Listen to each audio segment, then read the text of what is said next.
Ketika heavy artillery dikirim Amerika ke Ukraina minggu ini, alat perang yang mempunyai mass destructive yang sangat besar itu dikirim dalam jumlah sangat banyak ke Ukraina oleh Amerika, menggenapi lebih dari 5 billion dolar nilai senjata yang telah dikirim ke Ukraina. Agaknya hal ini menandakan semakin besar skala kerusakan yang akan terjadi di Ukraina yang memungkinkan perang dunia ketiga itu terjadi. Kita juga semua sudah terinfokan bahwa Rusia mengirimkan sejumlah pesawat pengebom ke Inggris minggu lalu. Ini signal penting untuk kita bahas. Kita bahas pertama tentang 2 pesawat pembom Rusia yang memasuki wilayah pertahanan udara Inggris yang membuat RAF Royal Air Force panik dan full alert sehingga menerbangkan dalam hitungan menit pesawat tempur Typhoon untuk mengcounter kehadiran 2 pesawat pembom jarak jauh Rusia, di mana 2 hari sebelumnya ada 4 pesawat pembom jarak jauh Rusia mendekati garis pertahanan udara Skotlandia. Pesawat pengebom Rusia itu Tupelov atau Tu-95,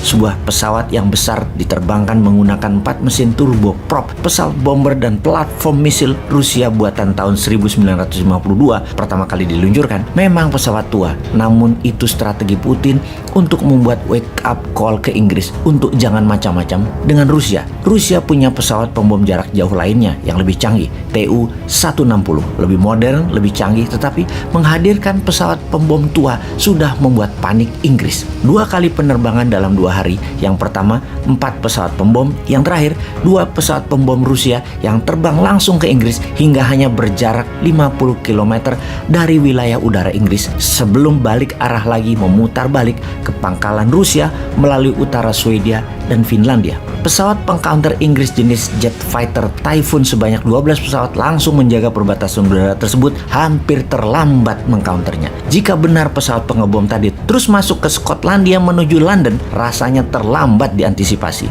Sungguh pengiriman pesawat pengebom tadi ini hanya pesan yang sangat mengerikan tentunya. Selain memberi pesan ke Inggris, ada pesan lain juga yang Putin ingin sampaikan. Kita juga tahu Swedia ingin bergabung dengan NATO, juga Finlandia ingin bergabung dengan NATO. Dalam 2 simulasi udara kemarin, pesawat pembom Rusia ini cukup membuat bukan hanya Inggris panik, tapi Swedia, Finlandia, dan pastinya NATO panik. Pesan singkat ini kalau tidak difahami, ini artinya perang di Eropa bisa meletus. Malah Amerika sekarang menantang Rusia dengan mengirimkan amunisi roket dan artileri darat yang besar-besaran. Kita sekarang ke Amerika yang mengirim senjata berat tersebut dengan menyitir perkataan Biden. Kita akan selesaikan Rusia dalam tanda petik. Semua informasi ini dikuatkan dengan kehadiran Antony Blinken, Menteri Luar Negeri Amerika yang bertemu 3 jam dengan Zelensky 2 hari yang lalu. Masuknya senjata berat dan berbagai amunisi senilai 800 juta dolar tadi memastikan rencana NATO mendukung strategi baru yang Ukraina saat ini akan jalankan.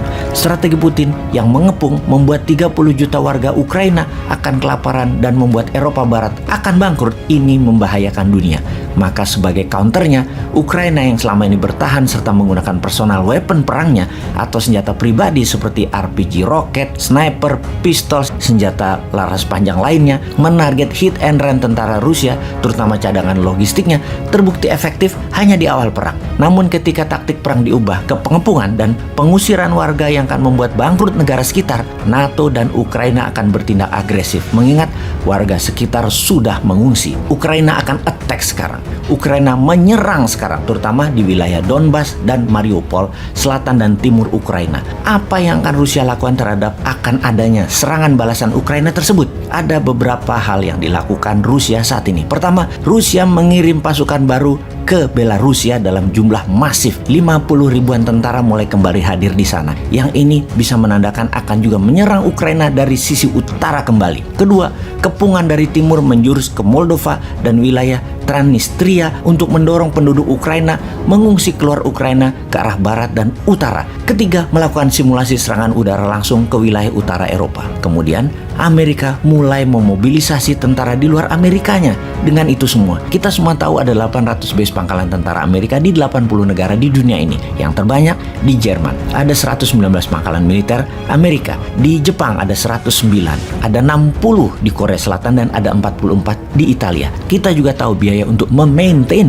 per tahunnya di 800 pangkalan tersebut sekitar 450 billion dolar atau 3 kali APBN Indonesia. Tentara Amerika di Jerman saat ini adalah 21.000, di mana sudah mendeploy 3.000 tentaranya ke Polandia dan 5.000 tentaranya ke Norwegia. Dalam rapat Senin kemarin di Gedung Putih, Biden berencana meningkatkan anggaran perang Ukraina dan memobilisasi pasukannya bersama NATO.